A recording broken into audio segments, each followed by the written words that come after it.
Hi friends, നമസ്കാരം. നമ്മുടെ ഇഷ്ടവിശേഷമായ സ്നേഹക്കൂടിൻ്റെ ഒരു വിശേഷമായിട്ടാണ് വന്നിരിക്കുന്നത്. നമുക്ക് എല്ലാവർക്കും നല്ലൊരു ദിവസം ആശംസിച്ചുകൊണ്ട് തന്നെ വിശേഷത്തിലേക്ക് പോകാം. അപ്പോൾ തുടങ്ങുമ്പോൾ തന്നെ കാണുന്നത് നമ്മുടെ സേതുവിനെയാണ്. അപ്പോൾ സേതു ഇതേ കോടതിയിൽ വന്നിരിക്കുകയാണ് കേട്ടോ. അപ്പോൾ കോടതി വന്നിരുന്നപ്പം ഊർമിള അങ്ങോട്ടേക്ക് വന്നു. പല്ലവി എവിടെ എന്ന് ചോദിച്ചു. ഇപ്പൊ വരും. കഴിഞ്ഞ തവണത്തെ പോലെ ആവുമോ? ഇത്തവണ അങ്ങനെ സംഭവിക്കല എന്ന സേതു പറയാണ്. സംഭവിക്കരുത്.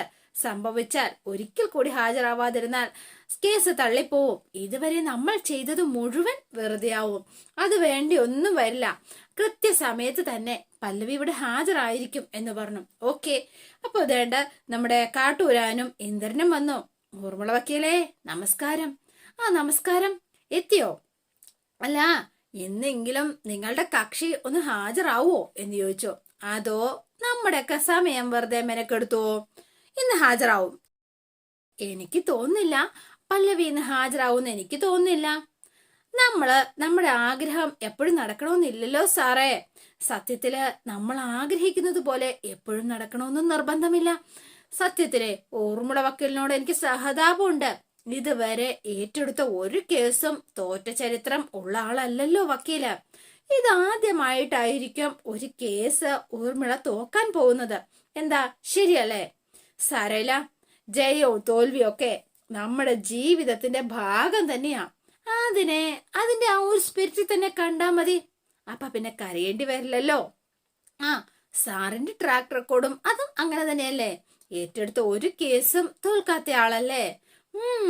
ഇനി ഈ കേസ് തോൽക്കുമ്പോ സ്വയം ആശ്വസിക്കാൻ ഇപ്പൊ പറഞ്ഞ ഉപദേശം സാറിന് തന്നെ ഉപകരിക്കും.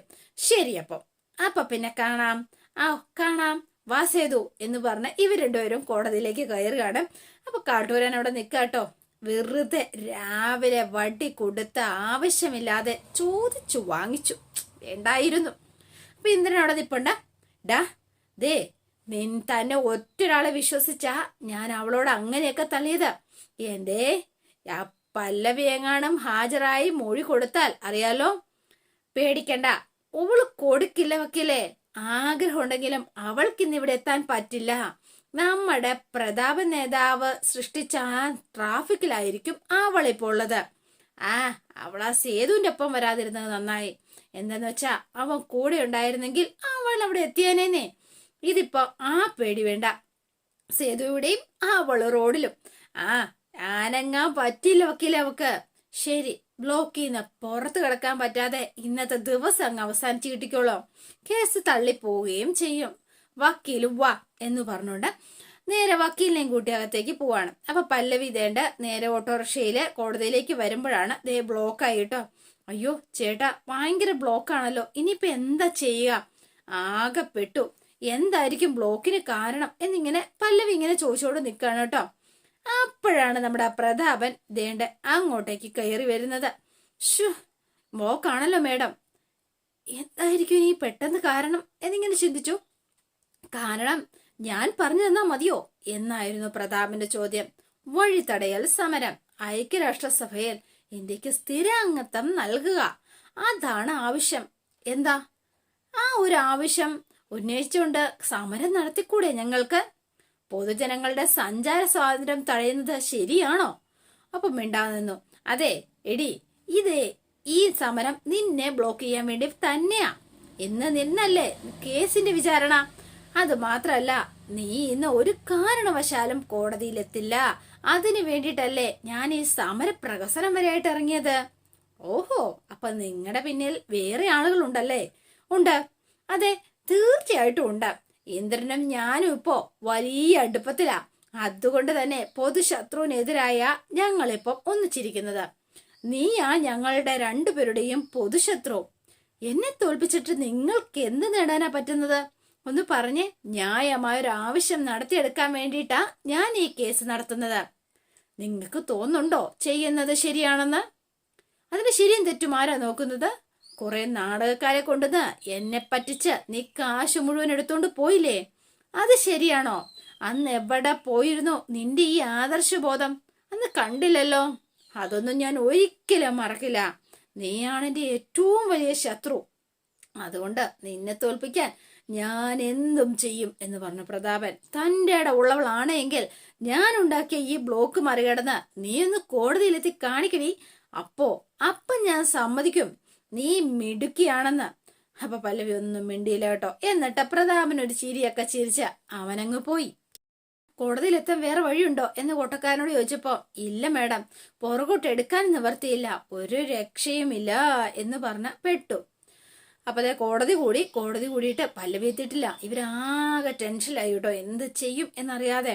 അപ്പം കേസ് വിളിച്ചു. കേസ് നമ്പർ എത്ര എന്ന് പറഞ്ഞുകൊണ്ട് വാദിഭാഗത്തിനെയും അല്ലെങ്കിൽ പ്രതിഭാഗത്തിനെയും ഒക്കെ വിളിക്കുകയാണ്. അപ്പൊ പല്ലവിനെ വിളിച്ചു. പെറ്റീഷണർ പല്ലവി മുകുന്ദൻ എന്ന് പറഞ്ഞു. പക്ഷെ പല്ലവി മുകുന്ദൻ എത്തിയിട്ടില്ല. വീണ്ടും സേതു സമയം നോക്കി ഇങ്ങനെ ഇരിക്കുകയാണ്. എന്ത് ചെയ്യും എന്ന് ഒരു പിടുത്തവും ഇല്ലാത്തൊരവസ്ഥ. വല്ലാത്തൊരു ടെൻഷനിൽ ഇങ്ങനെ ഇരുന്നപ്പോ വേഗം കാട്ടൂരാൻ എണീറ്റു. ഇന്നും കക്ഷി ഹാജരായിട്ടില്ല എന്റെ പ്രിയപ്പെട്ട എതിർ കക്ഷിയെ. കോടതിയുടെ വിലപ്പെട്ട സമയം ഇത്തരം കേസുകൾക്ക് വേണ്ടിയിട്ട് കളയരുത് എന്നാണ് എനിക്ക് പറയാനുള്ള യുവർ ഓണർ എന്ന് പറഞ്ഞു. ഊർമിളയാണെങ്കിൽ ആകെ വേർത്തു. കേസ് തള്ളേക്കളയണമെന്ന് താഴ്മയായിട്ട് ഞാൻ അപേക്ഷിക്കുന്നു യുവർ ഓണർ. എന്താണ് വാദിഭാഗത്തിന് പറയാനുള്ളത്? അപ്പൊ ഊർമിള എണീറ്റു. യുവർ ഓണർ, കൃത്യസമയത്ത് ഹാജരാവാത്തതിന് ആദ്യമേ തന്നെ ക്ഷമ ചോദിക്കുന്നു യുവർ ഓണർ. സിറ്റിയിൽ ബ്ലോക്ക് ആണെന്നാണ് അറിയാൻ കഴിഞ്ഞത്. എന്റെ കക്ഷി ഇങ്ങോട്ടേക്ക് വന്നോണ്ടിരിക്കുകയാണ്. അവരുടൻ തന്നെ എത്തും യുവർ ഓണർ. അതുകൊണ്ട് അത് ഒന്ന് പരിഗണിക്കണം എന്ന് പറഞ്ഞു. അപ്പൊ വേഗം തന്നെ, അതെ, ഇത് സത്രമൊന്നും അല്ല, തോന്നുമ്പോ വരാനും തോന്നുമ്പോ പോകാനും മഹത്തായ ഒരു ജുഡീഷ്യൽ സ്ഥാപനമാണ്. ഈ സ്ഥാപനത്തിലെ ഡിഗ്നിറ്റിക്ക് കീപ്പ് ചെയ്യുന്ന രീതിയിൽ വേണം കക്ഷികൾ പെരുമാറാൻ. അതുകൊണ്ട് ഒരു കാര്യം മനസ്സിലാക്കണം, 1000 കുറ്റവാളികൾ നഷ്ടപ്പെട്ടാലും ഒരു നിരപരാധി പോലും ശിക്ഷിക്കപ്പെടരുത്. അതാണല്ലോ നമ്മുടെ നീതിന്യായ വ്യവസ്ഥയുടെ ആപ്തവാക്യം. എന്താ യുവർ ഓണർ? അപ്പം ആ സത്യം ജയിക്കട്ടെ എന്ന് നമ്മൾ പറഞ്ഞു വെക്കുന്നതും അതുകൊണ്ട് തന്നെയാണ്. ഇത് രണ്ടും എന്റെ കക്ഷിക്ക് ബാധകമാണ്. അതുകൊണ്ട് ഒരു കാര്യം മുൻകൂട്ടി കോടതി മുൻപാകെ അറിയിക്കുന്നു.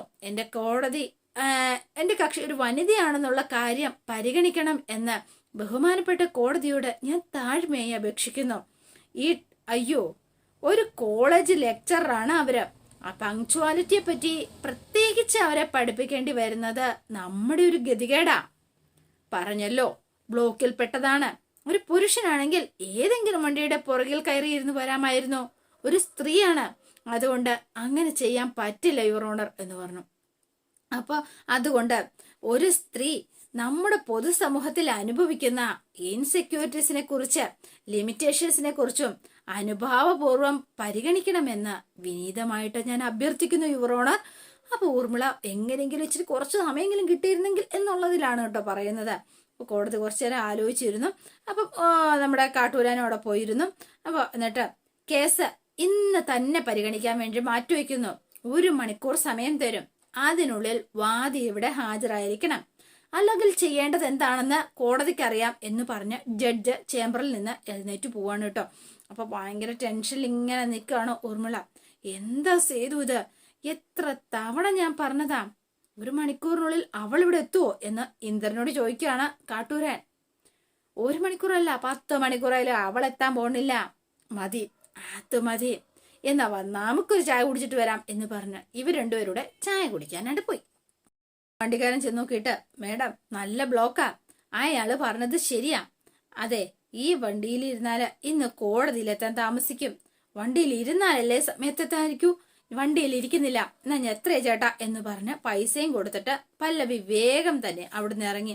ഇനി എന്താ ഒരു വഴി എന്ന് ആലോചിച്ച് നിന്നപ്പോഴാണ് നമ്മുടെ നിരഞ്ജന മേഡം അവിടെ നിന്ന് ഈ സമരക്കാരുമായി സംസാരിക്കുന്നത് കാണുന്നത്. അപ്പം വേഗം തന്നെ പല്ലവി അങ്ങോട്ടേക്ക് ചെന്നു. മേഡം എന്നെ ഒന്ന് സഹായിക്കണം. ഇപ്പൊ സഹായിച്ചേ പറ്റൂ. എനിക്ക് എത്രയും പെട്ടെന്ന് കോടതിയിലെത്തണം. ഇന്ന് ഹാജരായില്ലെങ്കിൽ കേസ് തള്ളിപ്പോവും മേഡം. മേഡം വിചാരിച്ചാലേ എന്തെങ്കിലും ചെയ്യാൻ പറ്റൂ. പേടിക്കണ്ട, ഞാൻ സഹായിക്കാം എന്ന് പറഞ്ഞു. Thank you madam. അപ്പൊ അതേണ്ട നമ്മുടെ ബുള്ളറ്റൊക്കെ ആയിട്ട് നിരഞ്ജന പല്ലവിയും കൂട്ടി നേരെ കോടതിയിലേക്ക് പുറപ്പെടുകയാണ്. അപ്പൊ പ്രതാപന്റെ കണ്ണൊന്ന് തള്ളിയിട്ടോ. പ്രതാപൻ ഫ്രണ്ടിലേക്ക് അങ്ങ് കയറി നിന്നു. ഇത് എങ്ങോട്ട് പോകുന്നു? നീ എന്റെ അച്ഛക്ക് വായുഗുളിക വാങ്ങാൻ മാറി നിക്കടാ അങ്ങോട്ട് എന്ന് പറഞ്ഞു നിരഞ്ജന. അല്ലെങ്കിൽ എന്റെ പൊന്നു പ്രതാപ, അകത്ത് നീ കിടക്കും. ജയിൽ ഇടിഞ്ഞാലും നീ വെളിവല്ല എന്ന് സമരമാണെന്നറിയില്ലേ? മാറി നിക്കടാ അവന്റെ ഒരു വഴിതടയൽ സമരം.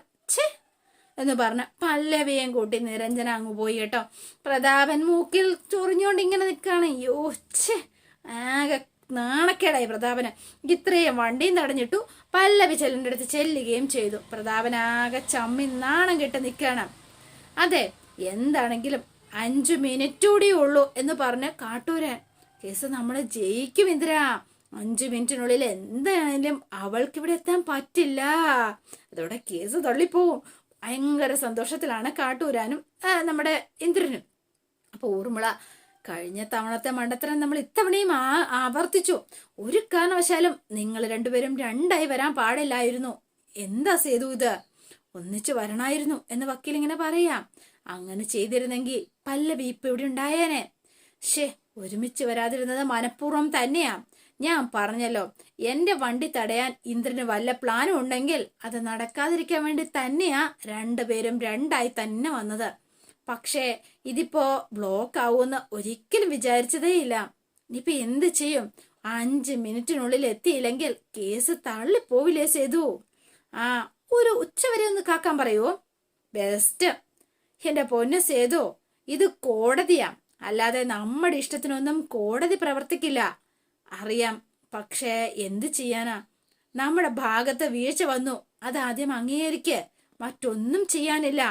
സോറി എന്ന് പറഞ്ഞ് സേതു. അപ്പൊ എന്തായെന്ന് ചോദിക്കാനായിട്ട് ഇന്ദ്രനെ പറഞ്ഞു വിടുക കാട്ടൂരാൻ. എടാ, നിനക്ക് യോഗമില്ലടാ, നീ പോടാ എന്ന് പറഞ്ഞു സേതു. എടാ, സത്യാടാ ഞാൻ പറഞ്ഞത്. അതാടാ ഇങ്ങനെ സംഭവിക്കുന്നത്. അതെന്താ നിനക്ക് മനസ്സിലാവാത്തത്? അവളെ എന്റെ പെണ്ണാ, അവള് എന്റെ കൂടെയാ ജീവിക്കേണ്ടത്. അതുകൊണ്ടാ ഞാൻ പറയണത്. അത് നടക്കില്ലല്ലോ ഇന്ദ്ര. ഇനിയിപ്പൊ കോടതി കേസ് തള്ളിക്കളഞ്ഞാ പോലും പല്ലവി ഇനി ഒരിക്കലും നിന്നെ ഭർത്താവായി അംഗീകരിക്കില്ല. നിന്റെ ഒപ്പം താമസിക്കുകയുമില്ല അവള്. അതിലൊരു മാറ്റമില്ല. അങ്ങനെ ഒരു മോഹം ഉണ്ടെങ്കിൽ അതിപ്പൊ തന്നെ വെറുതെയാന്ന് നീ മനസ്സിലാക്കിക്കോ ഇന്ദ്ര. ഈ കേസൊന്ന് തീർന്നോട്ടെ. അതിനുശേഷം ഒരു ഭർത്താവിന് എന്തൊക്കെ അധികാരമുണ്ടെന്നും എന്തൊക്കെ ചെയ്യാൻ പറ്റുമെന്നും ഞാൻ നിനക്ക് കാണിച്ചു തരാം. ശരി, എന്നാ നിശ്ചല്ല. അപ്പൊ നീ മനസ്സിലാക്കണം കേട്ടോ. തീർച്ചയായിട്ടും മനസ്സിലാക്കാം. അവൾ എന്റെ കൂടെ എന്റെ വീട്ടിൽ താമസിക്കാം.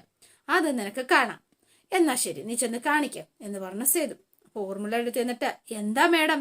വക്കീലെ, നന്നായിട്ട് വേർക്കുന്നുണ്ടല്ലോ വക്കീലെ. അതെ എന്റെ പൊന്നു വക്കീലെ, ദേ ഇവന്റെ വക്കീലായിട്ട് നടന്ന കേസും തോക്കും കാശും കിട്ടില്ല കേട്ടോ എന്ന് പറഞ്ഞിട്ട് അങ്ങോട്ട് ചെന്നു. നീ ആ കൊച്ചിനോട് എന്താടാ പറഞ്ഞത്? കേസ് തോറ്റു എന്ന് പറഞ്ഞതാന്നേ. പോയിരുന്നു. ജഡ്ജി വരാൻ സമയമായി. അപ്പൊ ഇന്ദ്രൻ പോയിരുന്നു. അപ്പൊ അതേണ്ട പല്ലവിയും കൊണ്ട് പറന്ന് വന്നുകൊണ്ടിരിക്കുകയാണ് നമ്മുടെ നിരഞ്ജന മേഡം. വീണ്ടും കോടതി കൂടി. പക്ഷേ എങ്കില് പല്ലവി എത്തിയിട്ടില്ല കേട്ടോ. വേഗം കോടതി മുൻപാകെ എന്തിയേ കക്ഷി എന്ന് ചോദിച്ചു. അപ്പൊ ആകെ ടെൻഷനായി. എന്താ ചെയ്യേണ്ടതെന്ന് ഇങ്ങനെ ചുറ്റിനും നോക്കാണ്. പല്ലവി എത്തിയോന്നാണ് ജഡ്ജി നോക്കിയത് കേട്ടോ.